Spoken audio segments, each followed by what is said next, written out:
The National Broadcasting Company presents Joel McCrea in Tales of the Texas Rangers. From Hollywood, another authentic reenactment of a case transcribed from the files of the Texas Rangers.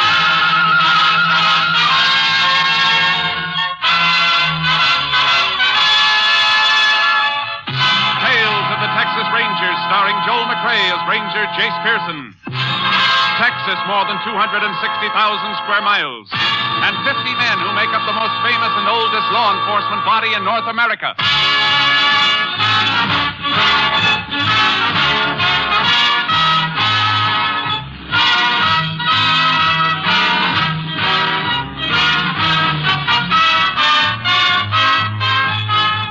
Now, from the files of the Texas Rangers come these stories based on fact. Names, dates, and places are fictitious for obvious reasons. The events themselves are a matter of record.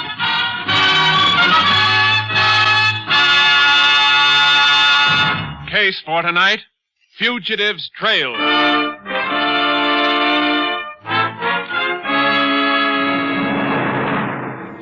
It is approximately 11:30 on the night of January 21st, 1948. Mr. and Mrs. Ben Purvis are driving back to their ranch on the outskirts of Newby, Texas. The car, a small black sedan, finally swings off the main highway, turns into a long, narrow dirt road leading to the ranch buildings. Looks like we got company, Ben. There's a car parked in front of the house. Yeah. Probably one of Arlene's boyfriends. Look, I thought you told her we didn't like her fellas hanging around. Oh, now, Ben, he probably just stopped by to pick her up and take her home. We told her we'd be back about this time. Well, just the same. Now, don't crap about Arlene. You know, babysitters are hard enough to get out here without... Well, I still think you could find somebody else. I was never sold on that girl. She's kind of wild and unpredictable. Oh. Never know what she's going to do. She's all right, Ben. Just stop worrying. Looks like Dave Fenton's car. Yeah, that is his car. You sit still, Ben. I'll open the garage doors. Thought he and Arlene split up. So did I. Must have patched things up, I guess.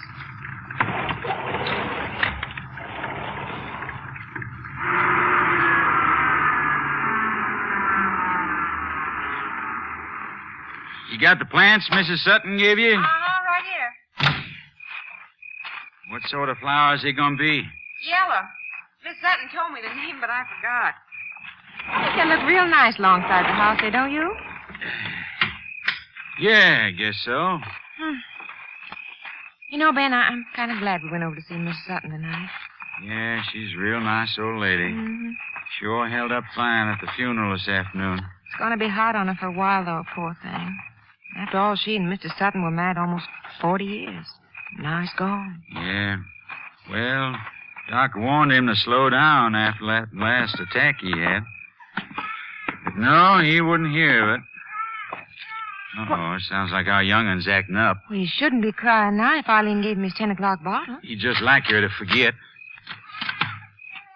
Arlene, what? Oh, Ben, she's not here.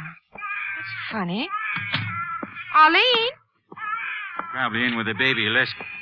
Hey, what's this? What's the matter? Look, chairs turned over and... What? Look, my good table lamp on the floor. Oh, Ben, look, it's broken. Hey, what the heck's been going on around here? Arlene? Here, honey, you take the lamp. I'm going in to see the baby.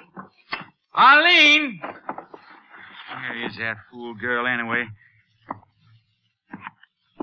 Baby all right, Helen? His blanket was on the floor. He's just cold, that's all. See if Arlene's in the kitchen, will you, Ben? All right. I'll be darned. Honey, come here a minute, will you? Is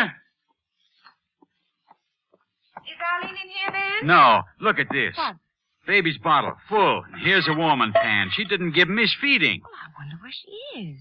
I'm going to have a look out back. Doggone kid. Careful on the porch, dear. Better turn on the light. Okay. Good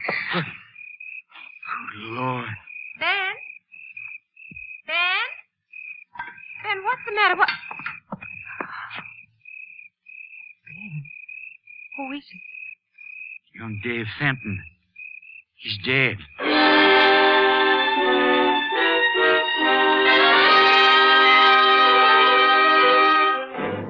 On discovering the body of Dave Fenton, Ben Purvis immediately called the sheriff's office.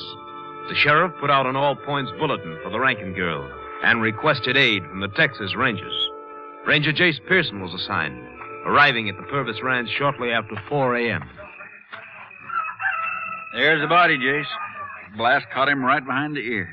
Not very pretty, is it? Shotgun wounds never are. When this happened? Doc figures sometime between 9 and 10 o'clock last night. Uh-huh. Just a kid. 19. Worked at his pa's gas station in town. Seemed like a real nice boy, Jace. Real nice. Anybody touch this shotgun? No. Who's it belong to? Ben Purvis. Says he generally keeps it behind the kitchen door. It's babysitter Arlene, Arlene Rankin. Here's a description of her. I sent a man over to her house right after Purvis called me. Her pa said she hadn't come home. The man's still out there keeping an eye on the place in case she does show up. I don't think she will. Which one's Purvis? Over there by the fence, talking to the justice of the peace. Ben! Oh, Ben! Okay, Sheriff, be right with you. If you want to talk to Mrs. Purvis, Jace, she's inside. Later, maybe. You want me, Sheriff? Yeah. Ben, this here's Ranger Pearson. Jace, Ben Purvis. Howdy, Ranger. Howdy, Mr. Purvis. Sheriff tells me that you and your wife were out visiting when this happened. That's right. We were over at the Sutton place. What time did you leave the house here last night? Well, now, let me see. I drove over to Arlene's house around 6:30. I picked her up and brought her back here. Then the wife and I left. I guess that was around 7. You know if she was expecting this Fenton boy to drop in on her? No, I don't. Had he ever come around here before? Oh, sure, lots of times. He dropped by to take her home. Only he stopped coming around a couple of months ago. Why was that? Well, near as I can figure, she and Fenton must have had a falling out of some sort. Maybe she got tired of him. She had a lot of boyfriends, new ones, every time you turn around. I see. Who's the latest, do you know? No, it's pretty hard to keep up with her. A couple of weeks or so ago, it was Lenny Hayes. Was he supposed to come by last night? I wouldn't know that, Ranger. You usually take her home?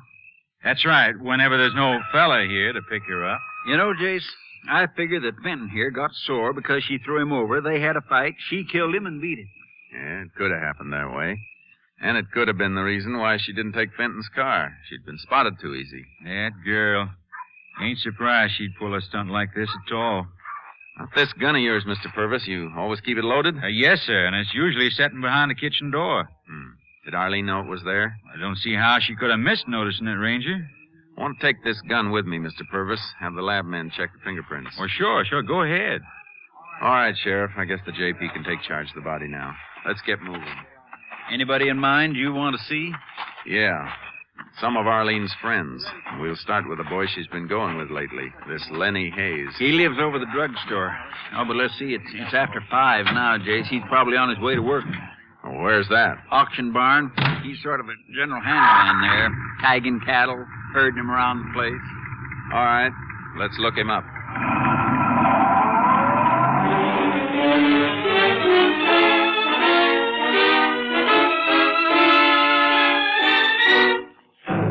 The gray of dawn was creeping over the horizon as we reached the auction barn. The sheriff and I mounted the stairs to the platform overlooking the pens below.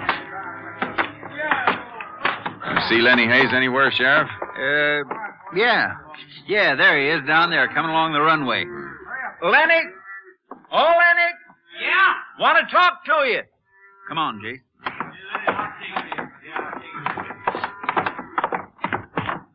Morning, Sheriff. Morning, Lenny.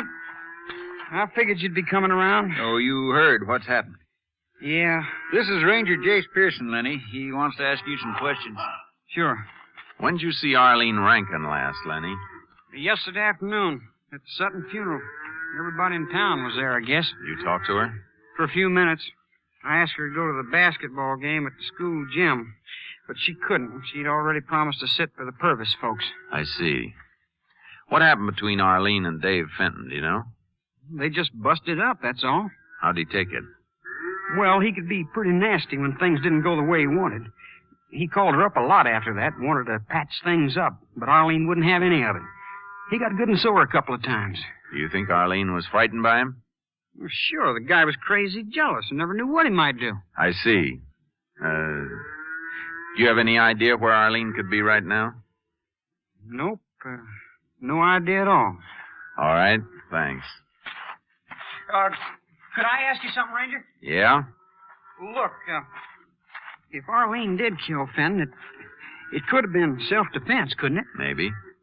Suppose he come out there looking for trouble.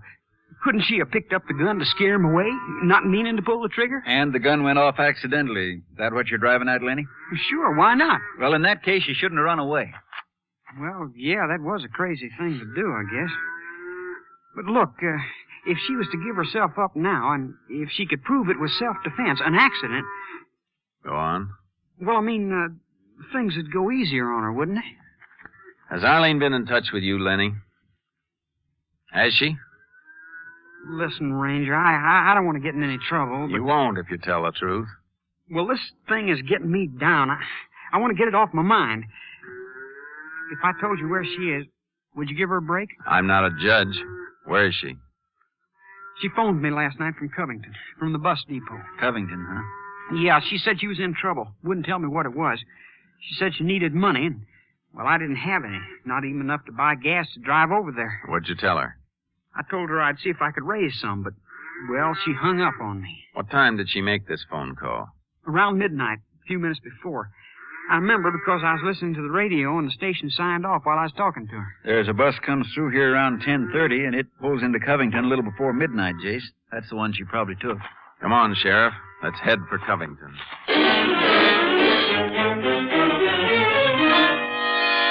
We spent the major part of the day combing the town of Covington. There wasn't a single trace of Arlene Rankin. Late that afternoon, the sheriff and I wound up at the bus depot. Got to talking to the woman behind the lunch counter. Well, let me see now. Girl about so high and blonde hair. Come in on a late bus, you say? Uh-huh. Let me see. Youngster, was she? 17. Say, that wouldn't be the Rankin girl, Ranger. That's right. Heard about her on the radio this morning. Say, you mean she's here in Covington? We believe she was here last night. Land sakes, imagine that. Well, have you seen a girl answering her description, ma'am? Well, no, Hey, wait a minute. Say, there was a girl, just like your description. You sure, ma'am? Mm-hmm. Last night, by closing time. I was throwing out the coffee when she come up and asked me for a glass of water.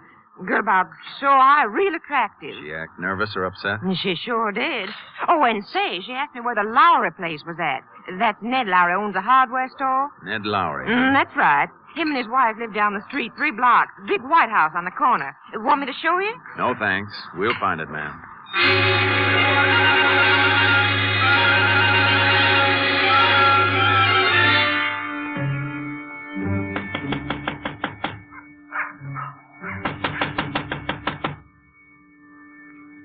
Doesn't seem to be anybody at home, Jay. I'm pretty sure there is, Sheriff. I heard someone moving inside. Hey, you're right, Jace. There is somebody in there. I just saw the window curtains move. Reckon I ought to slip around back. Hold it. Yes? Oh, Ranger, what is it? Afternoon, miss. We begin to think there wasn't anyone at home. Oh, sorry if I kept you. I was taking a nap. I wasn't sure if I heard someone at the door or not. We're looking for a girl named Arlene Rankin. Arlene Rankin? Well, there's no one here by that name. Is that so? This is a Lowry residence. We know that, miss. Well, there are only 3 of us living here. My sister, her husband, and myself. You don't know Arlene Rankin? No? Should I? Here's her picture, miss. Ever see her before? See.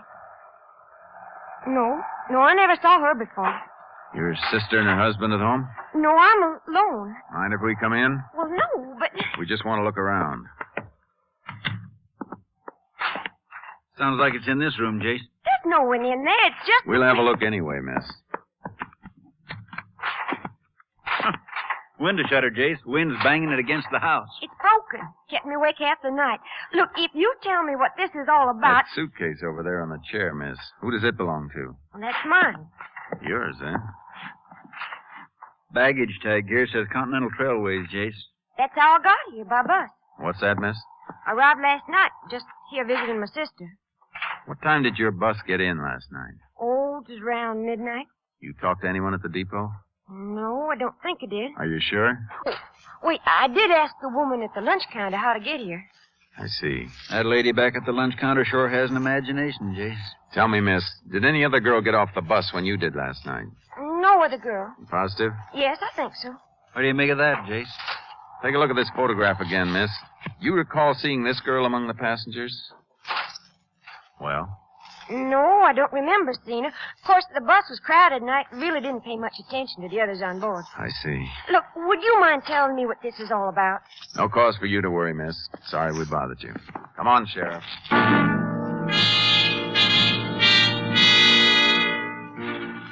There was no reason to doubt the word of the girl at the Lowry house. Arlene Rankin hadn't gotten off the bus at Covington the night before. The sheriff and I drove back to his office in Newby, and we had another talk with Lenny Hayes. But it's the truth, I tell you. Arlene did call me. She's not in Covington, Lenny. We're pretty sure of that. Well, maybe she went on. Don't see how she could have done that. All roads been blocked. You've been lying, haven't you, Lenny? No. You could have made up that story about the phone call from Covington just to throw us off the trail. No, I didn't. You gotta believe me. We're willing to lay odds you never received a phone call, Lenny. That Arlene wasn't even on that bus last night. She must have been. I'll get it, Jason. Sheriff's office. Yep, just a minute. Company B in Dallas calling you, Jason. Thanks, Sheriff. Hello. Yeah? You know, Lenny, you can save us a lot of trouble. What's that? What do you mean? Stop trying to cover up for Arlene. I'm not. You're Yeah, trying thanks. to protect her by sending us on a wild goose Hold on. chase. That's not true. Now, listen, Lenny, there's no sense Hold in it, you... Sheriff. Looks like maybe we owe Lenny here an apology. Oh? That bus we figured Arlene wasn't on was being vacuumed in Dallas this afternoon, and a purse was found behind one of the seat cushions. A purse? What about it? Belonged to Arlene Rankin.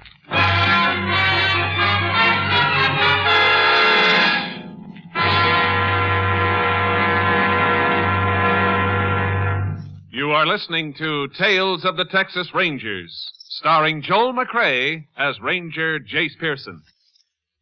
Now, we continue with tonight's case, Fugitive's Trail, an authentic story from the files of the Texas Rangers.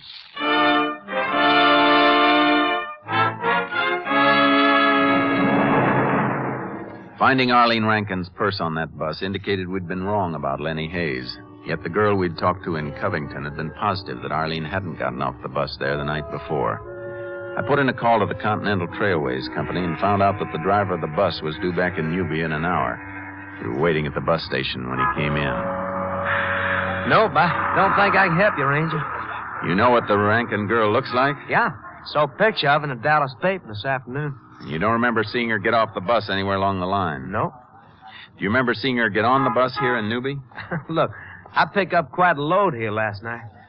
A lot of high school kids, Ranger. Maybe this Rankin gal was one of them. Maybe she wasn't.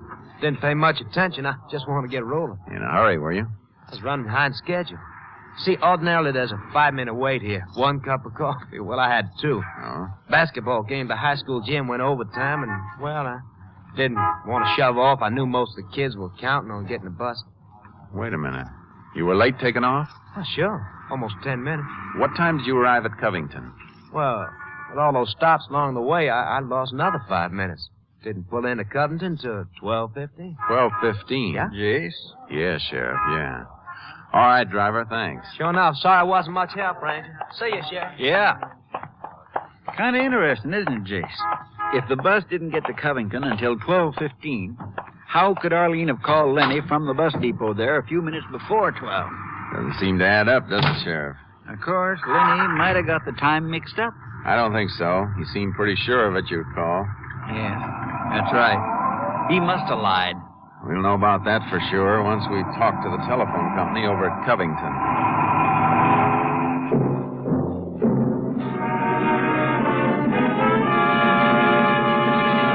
Back at the sheriff's office, I called the Covington phone company. Asked them to check a call from the Covington bus station to Lenny's number in Newby. There was no record of any such call. The sheriff sent one of his deputies out to bring Lenny in, and we waited. Well, and it's just like we figured, Jace. The girl wasn't on the bus at all. Only how do you account for the purse? It was found on the bus. A plan, Sheriff. Then he could have slipped aboard the bus last night, put it in there while the driver was in the cafe having coffee. Yeah? Yeah, he could have done that. Be mighty careless of a girl to forget her purse when she's trying to make a getaway, don't you think? A little too careless.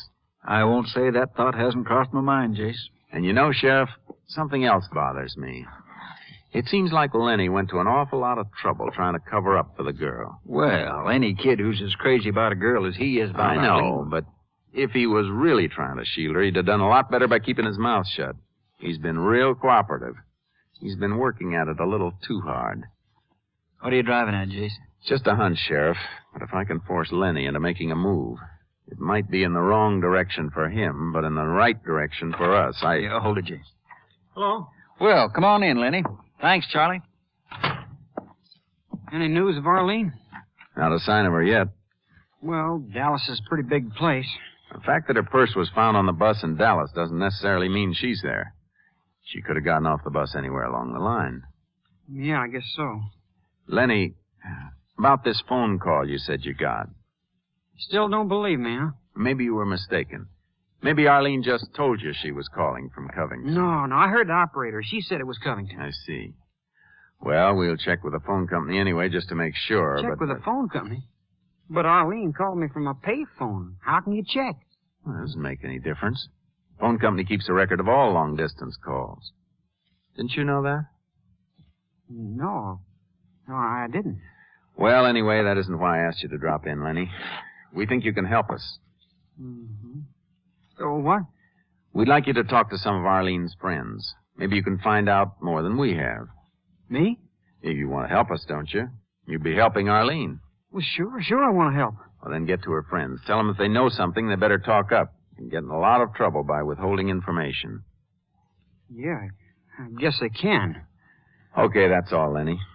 Let us know if you hear anything. Yeah. Yeah, I'll let you know, Ranger.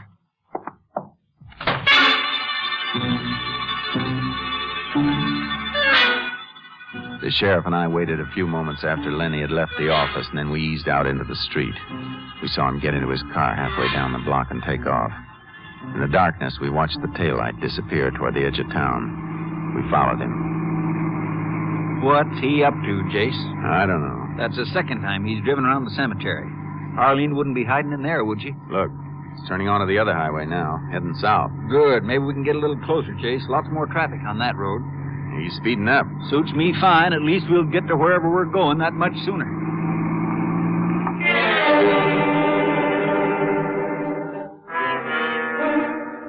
A quarter of an hour later, Lenny Hayes turned off the main highway into a narrow dirt road. I switched off my headlights and followed. We spent another 15 minutes trailing him as he cruised up and down the back roads like he was searching for something. Then we wound up on the highway once more. When we reached the outskirts of Newby, he turned again, drove right into the cemetery, and stopped. Any sign of him, Jace? There's his car parked up ahead. Easy now. Better stay here in the shadows. He might spot us in this moonlight. I'd sure like to know what the Samuel that kid's up to. Hold it. Yeah. There he is. Oh, where, Jace? Over there, near the fence. What's he doing? He's digging.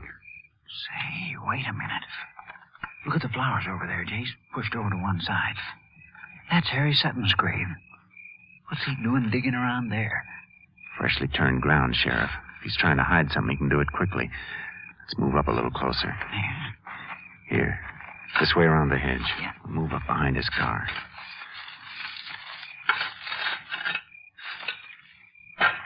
Stay down, Sheriff.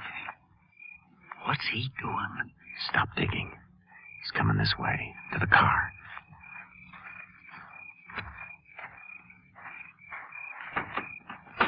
Now what? He just opened the trunk compartment. Let me take a look. Yeah. Now he's pulling something out of the trunk. It looks like it.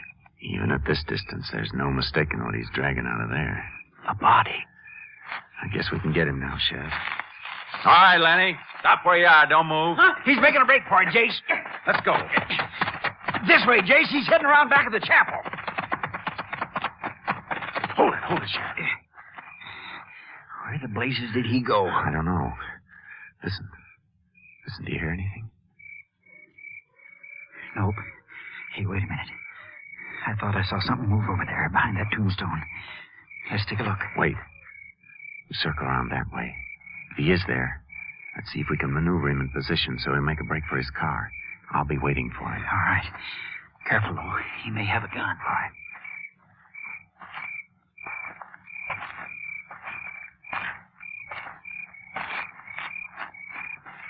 There he goes, Jace. Hold it, Lenny. Let go! Let go! Simmer down now, boy. This is as far as you go. Let go of me. I said simmer down. Okay, Ranger. You all right, Jace? Yeah. Come on, let's go around back of the car and have a look at that body. Yeah. It's Arlene Rankin, all right, Jace. How about it, Lenny? You feel like talking? Sure. Why not? Arlene, she was just playing me for a sucker. She was really crazy about Fenton all the time, just using me to make him jealous. When'd you find that out? Last night when I sneaked over to the Purvis place. I saw them together. I went out of my head, I guess. So you went inside, got the gun, and shot Fenton. Well, I didn't mean to do it. I just wanted to scare him. I didn't mean to. I suppose you didn't mean to kill Arlene either. No, but I had to. I had to kill her to keep her from talking. You had the body in the trunk compartment here all this time?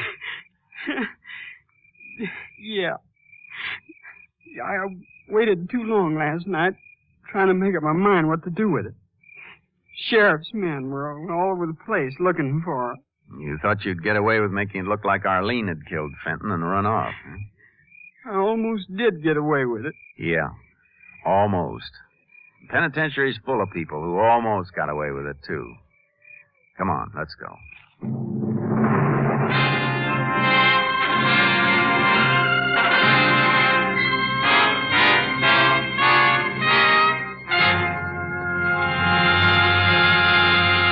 For the brutal murders of Dave Fenton and Arlene Rankin, Lenny Hayes was sentenced to Huntsville Penitentiary for the rest of his life.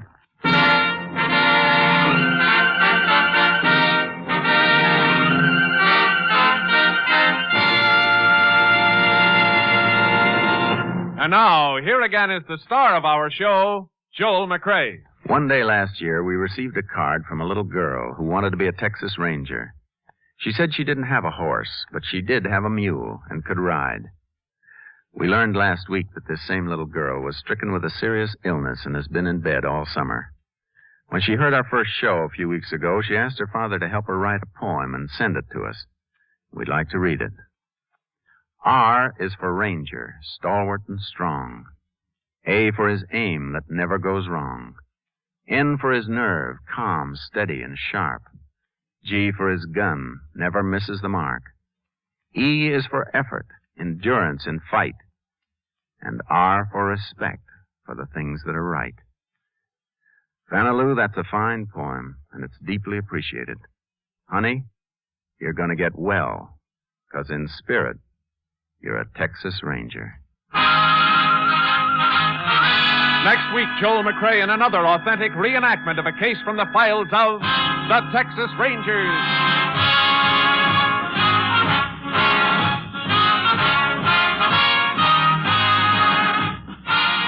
Joel McCrea is currently seen starring in the Universal International Technicolor production Cattle Drive. The cast included Tony Barrett, Lillian Bayef, Whitfield Connor, Parley Bear, Sam Edwards, and Marion Richmond. Technical advisor was Captain M.T. Lone Wolf Gonzalez of the Texas Rangers. This story was transcribed and adapted by Adrian Gendot, and the program was produced and directed by Stacy Keith. Hal Gibney speaking.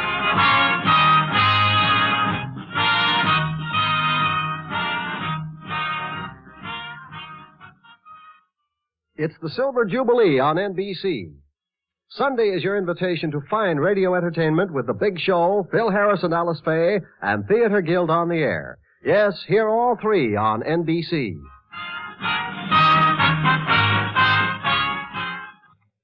Next, it's The Big Show on NBC.